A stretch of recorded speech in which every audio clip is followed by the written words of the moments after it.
தேவ ராஜ்யத்துக்கான அழைப்பு. ஆண்டவருடைய ராஜ்யத்துக்கு நாங்கள் அழைக்கப்பட்டிருக்கிறோம், அது உண்மை. ஆனால் தேவனுடைய ராஜ்யத்துக்காக நாம் வேலை செய்ய அழைக்கப்பட்டிருக்கோம். அப்ப உங்க அழைப்பு என்ன, உங்க காலிங் என்ன என்பதை அறிந்து கொள்ள வேண்டும். உங்களை ஆண்டவர் ஏதோ ஒன்று கலைத்துக்கா, அது யூனிக். அந்த அழைப்பு வித்தியாசமானது. என்னுடைய அழைப்பு உங்க அழைப்பு இல்லை, உங்க அழைப்பு மற்றொரு அழைப்பும் இல்லை. எனவே நீங்க யாருடைய அழைப்பையும் காப்பி பண்ணக்கூடாது. ரேஸ் ஓடும் பொழுது 2 லைனுக்கு நடுவில் அந்த ட்ராக்ல ஓட வேண்டும். இவ ஓடி இந்த பக்கம் போயிட்டாங்கன்னா அது செல்லாது. ஆகவே நீ ஓடி முடியும் பொழுது ஆண்டவர் நான் உனக்கு கொடுத்த பொறுப்பை நீ செய்யலன்னு சொல்லக்கூடாது. உங்க ட்ராக்ல போங்க. ஆண்டவர் உனக்கு என்ன கொடுத்தாரோ, என்ன காலிங் கொடுத்தாரோ அதை நீ செய்ய வேண்டும். இன்னொரு நல்லா செய்ய நீ அதை செய்யக்கூடாது. வாஷிங் மெஷின் வேலை செய்யணும், டிவிட வேலை செய்யணும், மாறி செய்யக்கூடாது. கடவுள் என்ன எதுக்கு அழைத்தார் அது தெரிய வேண்டும். அப்ப அழைப்பு என்றால் என்ன? அழைப்பு என்பது தேவ ராஜ்யத்தின் நோக்கத்துக்காக சேவை செய்ய உங்களுக்கு தனித்துவமாக உருவாக்கப்பட்ட செயல். ஆண்டவருடைய ராஜ்யம் அது வளர வேண்டும். ஜனங்கள் பெருக பெருக தேவராஜ்யம் வளரும். அப்ப தேவராஜ்யம் இங்க இலங்கைக்கு வர வேண்டும். பல யுத்தத்தை பற்றி பேசுறாள், வெள்ளத்தை பற்றி பேசுறாள், அழிவை பற்றி பேச. ஆனா நான் சொல்றேன், அவருடைய ராஜ்யம் இந்த பூமிக்கு வரும். எல்லாரும் அல்லேலூயா பாட ஆரம்பிப்பார்கள். முழு இலங்கையை ஆண்டவரை மகிமைப்படுத்தும், தேவனை கனப்படுத்துகிற நாட்கள் வரப்போகிறது. எல்லாரும் வியாதி இல்லாமல் சுகமாய் இருக்கிற நாட்கள் வரப்போகுது.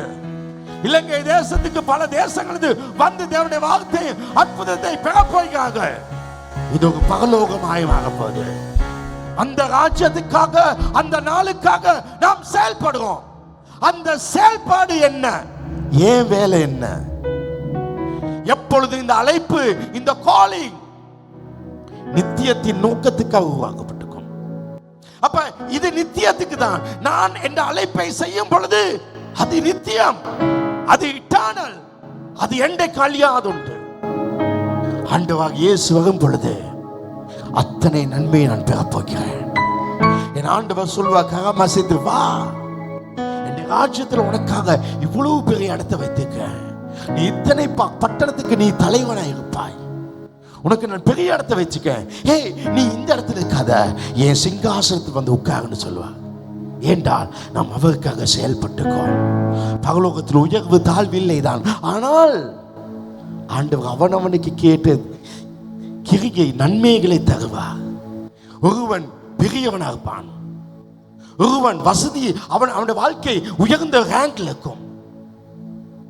ஆனால் அந்த உயர்ந்தவனுக்கு பெருமை இருக்காது. எல்லாம் ஒன்று போல இருக்கும், ஒன்றாய் சாப்பிட்டு ஒன்றாய் இருக்கிறது போல. ஆகவே தேவ ராஜ்யத்தில் நீ ஏதோ ஒரு மூலையில் இருக்காதே. பரலோக ராஜ்யம் என்பது இந்த உலகத்தை விட பல நூற்றுக்கணக்கான உலகங்களை கொண்டது. ஆகவே ஆண்டோட சிங்காசனம் இங்கு இருக்கும் பொழுது நீ ஏதோ மூலையிலிருந்து பிரயோஜனம் இல்லை. எனவே தேவ ராஜ்யத்தின் அழைப்பு என்னன்னு பார்த்து அதுக்கு செயல்படு. இந்த உலகத்தில் எல்லாமே தற்காலிகம், எதுவும் நிரந்தரமில்லை. எங்கள் குடும்பம் நிரந்தரமில்லை, நண்பர்களுக்கு நிரந்தரமில்லை, இப்பொழுது இருக்கவள் கூட நிரந்தரமில்லை. எல்லாமே நம்ம விட்டு போய்விடும்.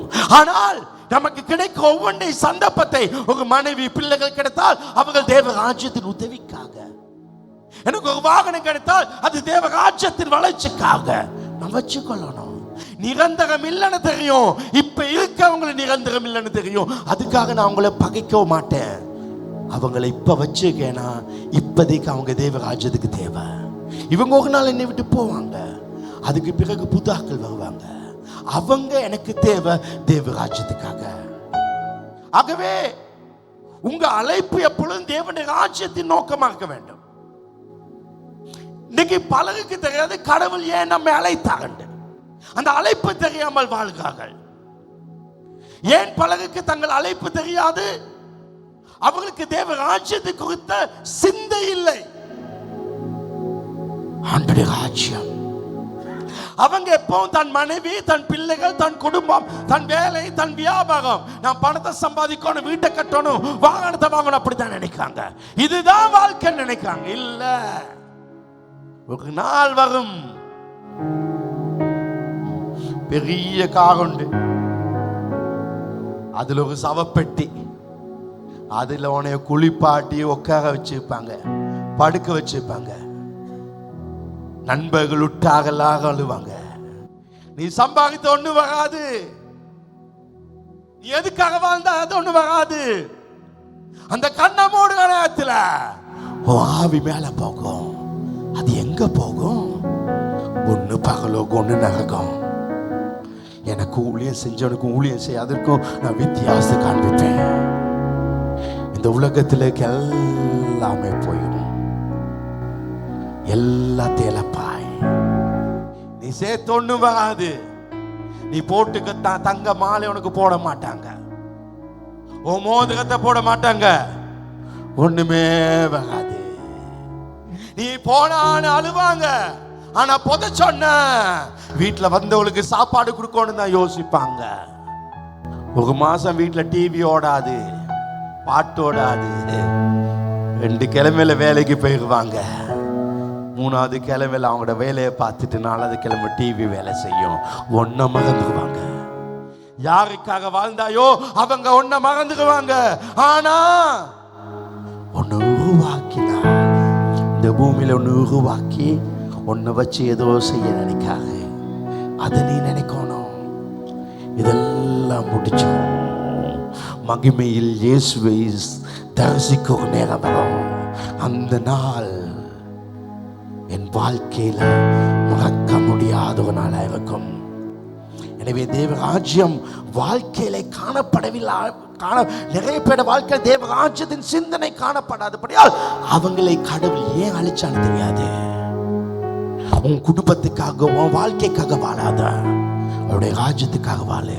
நீங்க ஹார்ட் ஒர்க் பண்ணலாம், ஸ்மார்ட் ஒர்க் பண்ணலாம். ஆனா இந்த 2 ஒர்க்கை விட ஒரு ஒர்க்குக்கு அது ஸ்பிரிட்ல வேலை செய்யுது. நீ ஸ்பிரிட்ல இருந்தா நீ பணத்தை தேடி போதேல, பணம் உன்னை தேடி வரும். ஆசீர்வாதம் உன்னை தேடி வரும். நன்மையும் கிருபையும் உன்னை தொடர ஆரம்பிக்கும்.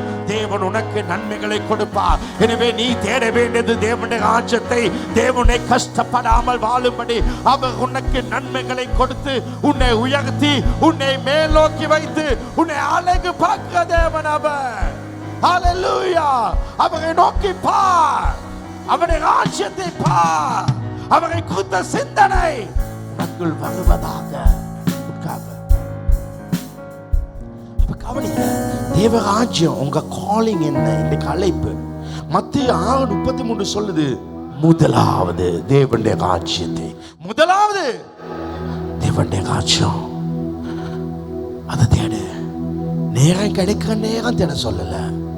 முதலாவது என் பிள்ளைகளை படிப்புக்கு பாஸ்டர் அதெல்லாம் முடிச்சுதான் வர இல்லை. முதலாவது ஃபர்ஸ்ட் கடவுள். ஊழியன் வந்தா அது ஃபர்ஸ்ட் காட். உன் குடும்பத்தை, உன் வீட்டை நீ பார்க்க கூடாது, காட பாரு. அவன் சொல்ல அத பாரு. எதை நினைச்சாலும் தேவ ராஜ்யத்தை. அப்ப எதை நினைச்சாலும் தேவனுடைய ராஜ்யம். வேலைக்கு போக நினைச்சா தேவ ராஜ்யம். வெளி தேசம் போறியா, அங்கு தேவ ராஜ்யம். பைபிள் சொல்ல மத்தேயு 6:33 முதலாவது தேவனுடைய ராஜ்யத்தை தேடு, அப்பொழுது இவைகள் எல்லாம் கூட கொடுக்கப்படும். நான் தேவ ராஜ்யத்தை நினைக்கும் பொழுது BMW வீட்டுல இருக்கும், நன்மை வீட்டுல இருக்கும். நீ ஆசீர்வாதம் தேடக்கூடாது. ரட்சிப்பை நாங்க தேடல, அவர் தேடி வந்தா. ரட்சிப்பே தேடி வந்துச்சுன்னா நீ அவருடைய ராஜ்யத்தை தேடும் பொழுது நன்மைகளும் வீட்டுல வந்து தேடி வரும், வசதிகள் தேடி வரும். இந்த வசதி வாய்ப்பு முக்கியம்தான். ஆனா நம்ம முதலாவது தேவனை தேடுவதில்லை. முதலாவது நமக்கு தேவையானதை தேடுவோம். பின்பு நேரம் இருந்தால் தேவராஜ்யம் உங்கள் வாழ்க்கையில முதலாவது இல்லாவிட்டால் உங்கள் அழைப்பு என்னன்னு புரியாது. நீங்க கண்டுகொள்ள மாட்டீங்க. கடவுளை ஏனே வச்சுக்க, எதுக்கு வச்சுக்க? நான் இப்படி வாழணும், அவருக்காக வாழணும், அவருக்கு சேவை செய்யணும். அந்த எண்ணம் வந்துச்சுன்னா உங்க அழைப்பை அவர் கொடுப்பா. தேவ திட்டத்தை, தேவ நாம மகிமைப்படும்படி தேவ வல்லமையை, தெய்வீக நன்மைகளை மனிதர்களுக்கு காண்பிப்பதே தேவ ராஜ்யத்துக்காக செயல்படுவது. தேவனுக்கு திட்டம் வச்சுக்காங்க. அந்த பிளான்ல தேவ நாம மகிமைப்படணும். அந்த தேவ நாம மகிமைப்பட அதை வல்லமையாக மனிதனுக்கு நன்மை வரத்தக்கதாக செய்ய வேண்டும். அப்ப தேவ ராஜ்யத்தை குறித்து என்ன வந்தோம்னா வரங்கள் வரும். அப்ப அது பவர்ஃபுல்லாகும். நிறைய பேர் சுகமாவாங்க, அற்புதங்கள் நடக்கும், இயேசுவை மகிமைப்படுத்துவாங்க, நிறைய பேருக்கு ஆசீர்வாதம் கிடைக்கும். அப்ப அது மனிதனுக்கு நன்மை கொடுக்கணும். தேவ ராஜ்யம்னா தேவ நாம மகிமைப்படணும், மனிதனுக்கு நன்மை. அதுக்காக டாய்லெட்டே இல்லாத ஒரு கிராமத்தில் போய் நான் டாய்லெட்டை கட்டி கொடுப்பது அல்ல. அந்த டாய்லெட்டை கட்டி கொடுப்பதனாலே சர்ச்சுக்கு தேவ ராஜ்யம் வளருதா? வாழ்க்கையில வசதிகள் இருப்பது எந்த தவறும் இல்லை. அல்ல வசதியா வாழ, ஆனா தேவ ராஜ்யம் முதலாவது நமக்கணும். நான் சொல்லல ஸ்விம்மிங் பூலோட வீடு வேணான்னு, நான் சொல்ல எல்சேஷன் நாய் உனக்கு வேணான்னு வச்சுரு. ஆனா காட் ஃபர்ஸ்ட் ஆகணும். வசதி வாய்ப்பு எல்லாமே அவருடைய ராஜ்யத்துக்கு. அதுதான் வாழ்க்கை. நான் இந்த ஊழியத்தை பிஸ்னஸா தொழிலா செய்யல. எங்க ஸ்டாஃப்க்கு சொல்றேன், இந்த ஊழியத்தை ஜாப்பா செய்யாதீங்க. அவருடைய நாம மகிமைப்பட வேண்டாம், அவருடைய நாம மகிமைப்படணும், அவருக்காக வாழ வேணும். ஏதோ வழியில நீ அவருக்காக வாழணும். அந்த வாழ்க்கை அது வல்லமையாக்கணும், அது ஆவிலாக்கணும். பாட்டு படிக்கிறது தான் ஊழியனா, அந்த ஒரு பாட்டை கொண்டு வரணும் ரொம்ப அழகா, அதை ஷாப்பா வல்லமையா கொண்டு வரணும். கடலுக்கு ஒரு மகிமையா செய்ய சேவை வெற்றியா செய்யுங்க. ஆகவே நேரடியாகவோ மறைமுகமாகவோ உனக்கு ஒரு அழைப்பு உண்டு. நேரடி என்றால் இந்த ஆன்பில கொண்டு போய் ஒவ்வொரு ஆளு கொடுக்கும். ஏசு நிகழ்ச்சிப்பார் ராஜாச்சுக்கு, அது நேரடி. ஆனா இந்த ஆன்பில அச்சடிக்க ஒரு பணம் கொடுத்தாரே, அவர் யாருக்கும் தெரியாது. அது அவருடைய வாழ்க்கை, அது மறைமுகம். நிறைய சம்பாதிங்க, நிறைய கொடுங்க.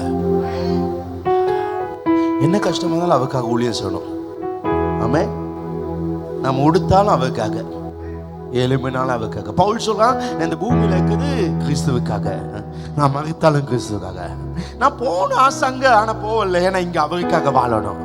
இங்க நிறைய அடிக்கடிச்சு பாடுகள் வந்தாலும் அது கிறிஸ்துவுக்காக, நான் சுகமா இருந்தாலும் அதுவும் கிறிஸ்துவுக்காக. அதுதான் வாழ்க்கை.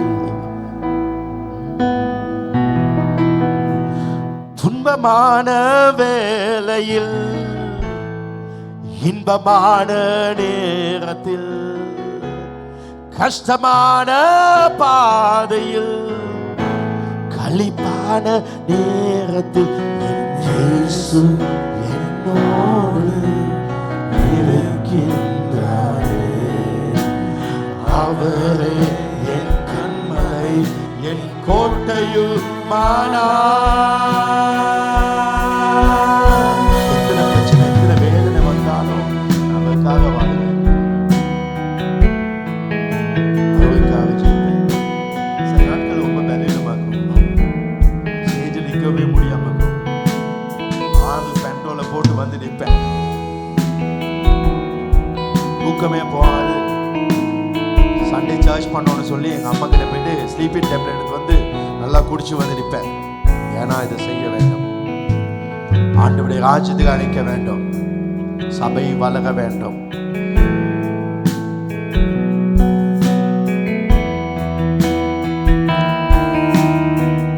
துன்பமான வேளையில், இன்பமான நேரத்தில், கஷ்டமான பாதையில், களிப்பான நேரத்தில் இயேசு என்னோடு இருக்கின்றாரே.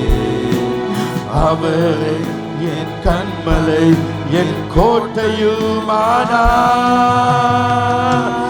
எந்தன் இயேசுவே,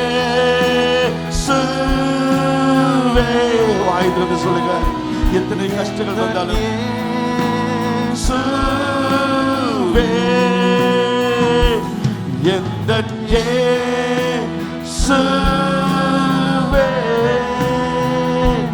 நான் நம்பும் கண்மலையேற்றுமே, அவரை நான் என்றும் சார்ந்திடுவேன். அவரை நான் என்றும் சாதிடுவேன். ஊழிய பாதையில் சோர்வான நேரத்தில் பண கஷ்டம் வந்தாலும் சபை வளராவிட்டாலும் கொள் என் மகனே உன்னை விடுவிப்பேனே. நீ நம்பும் தேவன் உன்னை கைவிடாதே. உங்க அழைப்பு என்ன? இந்த உலகத்திலே ஒரு உண்மை சம்பவம். டைட்டானிக் கப்பல், டைட்டானிக் ஷிப், பேசஞ்சர்ஸ் கொண்டு போகிற கப்பல். இந்த கப்பல்ல 2240 பேர் கிட்டத்தட்ட பயணம் செய்தார்கள். இந்த கப்பல் அமெரிக்கால இருந்து புறப்பட்டு அது போய்கொண்டிருந்தது. அந்த நாட்கள் மிக பனி நிறைந்த நாட்கள். அந்த பனியினால் நிறைந்த நாட்கள்ல கடலே ஃப்ரீஸ் ஆகுது. நிறைய பனிகள், பனியினாலே பனி நிறைந்து நிறைந்து நிறைந்து பனி கட்டியாகி பனி மலைகள் வந்தது. எல்லாரும் சந்தோஷமா இருந்தார்கள், பாடினார்கள், ஆடினார்கள். மிக வசதியான கப்பல். அதிலே பார் இருந்துச்சு, அதிலே விளையாடு இடங்கள் இருந்துச்சு, அதிலே ஸ்விம்மிங் பூல் இருந்துச்சு, ஒரு பெரிய மாளிகை போல இருந்தது. எல்லா செல்வம் இருந்த அந்த டைட்டானிக் கப்பல், அந்த பிரமாண்டமான டைட்டானிக் கப்பல் ஒரு நாள் பனி மலையிலே மோதியது. அது மோதிய பின்பு அந்த கப்பலுக்கு டேமேஜ் வந்து உள்ள தண்ணி வர ஆரம்பிச்சு. உயிர் தப்ப முடியாத நேரம், வாழ்க்கையிலே சாவு வருகிற நேரம், மரணம் வருகிற நேரம். 2240 பேரும் பிள்ளைகள், குழந்தைகள், பெரியவர்கள், முதியவர்கள் எல்லாம் மூழ்கிற நேரம். அந்த நேரத்தில் சந்தோஷம் போய் வாழ்க்கை செத்துருமா, வாழ்க்கை போயிருமா, வாழ்க்கையில கேள்விக்குறியோடு இருக்கும் பொழுது லைஃப் போட் 20 இருந்துச்சு. அது மனிதர்களை காப்பாற்றுற போட் 20 இருந்துச்சு. அந்த போட் தான் சபை.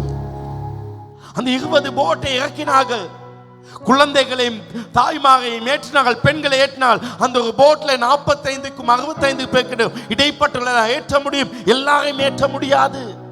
2240 பேருக்காக கிட்டத்தட்ட 700 பேர் ஏறினார்கள். தங்கள் வாழ்க்கையை காத்துக்கொள்ள குடும்பமாய் போனார்கள். இந்த கப்பல் மூழ்கி கொண்டிருந்தது. 1503 பேர், 1503 பேர் அந்த பனியிலே இறங்கினார்கள். பனி அதிகரித்தது. அந்த பனி அவளை ஃப்ரீஸ் ஆக்கியது. ரத்த நாளங்கள் வேலை செய்யாமல் போனது. உடம்பை உருக்க ஆரம்பித்தது. பனியினால ரத்தங்கள் வேலை செய்யவில்லை, வேலை செய்யாத சூழ்நிலை, எல்லாமே நின்று போக நேரம். ஆனால் 20 படகுலே கிட்டத்தட்ட 700 பேர் தப்பிட்டாங்க. அவங்க காப்பாற்றப்பட்டாங்க, ரட்சிக்கப்பட்டாங்க. இன்னைக்கு நான் நீ ரட்சிக்கப்பட்டிருக்கோ. அவர் தான் லைஃப் போட்டாய் வந்தார். அவர் காப்பாற்று, உன்னை காத்தா, என்னை காத்தா. எங்க குடும்பம் நல்லா இருக்கு, ஒரு நிம்மதியா இருக்கும், எல்லாம் நிம்மதியா இருக்கும். இந்த சர்ச்சுக்கு எத்தனை பேர் வந்து சொன்னாங்க, பெரிய பாகத்தோட வந்தோம், இன்னைக்கு நாங்கள் நிம்மதியாக்கும். இன்னைக்கு கத்த உனக்கு நிம்மதியை கொடுத்துக்கா. ஒருவேளை உனக்கு நிறைய தேவைகள் இருக்கலாம், ஆனா வெளியில கூட பாருங்க நிம்மதி இல்லாம இருக்கா. ஆனா உனக்கு நிம்மதி கொடுத்துக்காங்க. 20 லைஃப் போட் எல்லாரையும் காப்பாற்றுது. ஆனா அதுல ஒரு மனிதன் தன்னுடைய படகு, தான் போன படகு எடுத்து திரும்ப வந்தான். 19 படகுகளும் வரவில்லை, ஒரே ஒரு போட் வந்துச்சு. நான் காப்பாற்றப்பட்டேன், என் குடும்பம் காப்பாற்றப்பட்டது. இந்த இடத்துல யாராவது உயிரோடு இருக்கீங்களா? விசில் அடித்து லைட்டை காட்டி யாராவது இருக்கீங்களா? உன்னை காப்பாற்ற வேண்டும். நான் பெற்ற சந்தோஷம் நீ பெற வேண்டும். நீ மூழ்க கூடாது, நீ அழியக்கூடாது. ஒரு லைஃப் போட் வந்துச்சு. மற்றவங்க எல்லாம் நாங்க பொழைச்சிட்டோம், நாங்க வாழலான்னு போனாங்க. ஆனால் அந்த 20 லைஃப் போட் வந்திருந்தால் எத்தனை பேர் காப்பாற்றப்பட்டிருப்பாங்க? இது ஒரு நிஜம். உன்னை கத்த காப்பாற்றினா நீ பலகை காப்பாற்ற வேண்டாம்.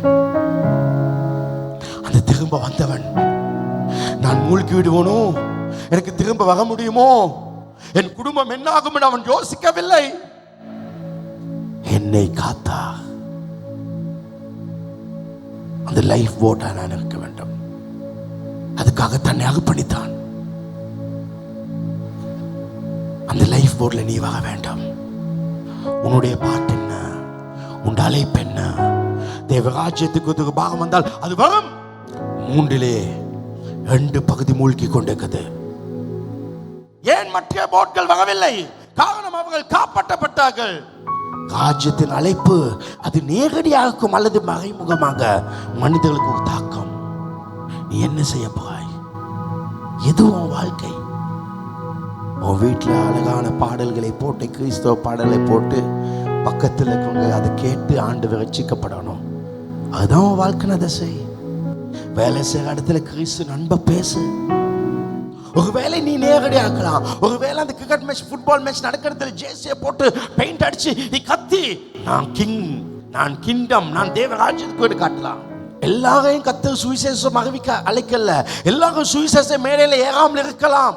ஆனால் உங்கள் தாளந்துகளை எப்படியோ பயன்படுத்தும். ஒருவேளை பாட முடியும், ஒருவேளை உன்னால பேச முடியும், கடவுள் அன்பை சொல்ல முடியும். எல்லாரும் பிரசங்கியாகல்ல, எல்லாருக்குள்ளும் தேவனுடைய ராஜ்யம் செயல்பட வேண்டும். எல்லாரும் பிரசங்கியாகல்ல, ஆனால் எல்லாரும் ஒரு விதத்தில் தேவனுடைய ராஜ்யத்துக்கு அழைக்கப்பட்டிருக்கீங்க. அதை நீங்க செய்யணும். நீங்கள் செய்யும் அனைத்து காரியத்துடன் தேவனுடைய ராஜ்யம் இணைக்கப்பட வேண்டும். உன்னோட லைஃப் அப்படிதான் காணும். கடவுளுடைய ராஜ்யம் இணைக்கப்பட்டிருக்கணும். தேவராஜ்யத்துக்கு குறித்த பேஷன்,